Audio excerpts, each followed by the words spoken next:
Hey everyone, Jeff at Tidy Bytes here. We've made it to week 2 of Tasks Month here in Tidy 24.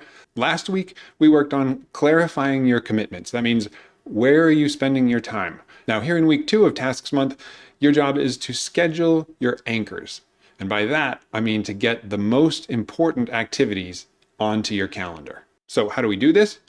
There are 3 action steps. The first action step is choose the calendar that you want to use. Is it going to be physical or electronic? Some people prefer one or the other.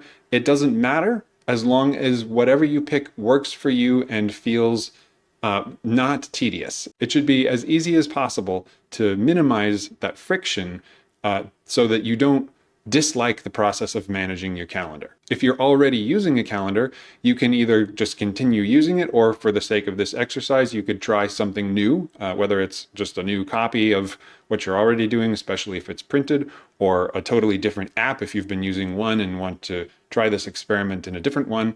That's up to you. Something I will mention though, especially if you're using an electronic calendar, is see if you can use something that you can share with other people that impact your schedule, whether that's family members or colleagues at work, for example.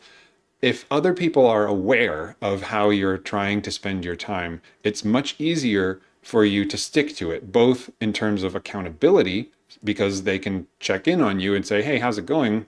Or so that they don't try to schedule their own things with you that conflict with what you're trying to do. If they already can see where your time is blocked off, then it's just easier not to create conflicts. So the second action step is to review your activity list from last week. So hopefully last week you went through that process of writing down where your time is going. So once you've got that list back and you've taken a look at it and reviewed especially the appointments that you've written down, the third action step for this week is to add those appointments to the calendar that you've chosen. You want to start by adding the things that you must do, the critical appointments, the ones that if they don't happen, bad consequences will result. Things like going to work, if you have, say, medical appointments, things like that. Once those are on the calendar, then you can move on to the items that you want to do. Put those on your calendar to block off that time so we know you can't use it for other things. When you're done, you should end up with a nice overview of the anchors in your calendar, plus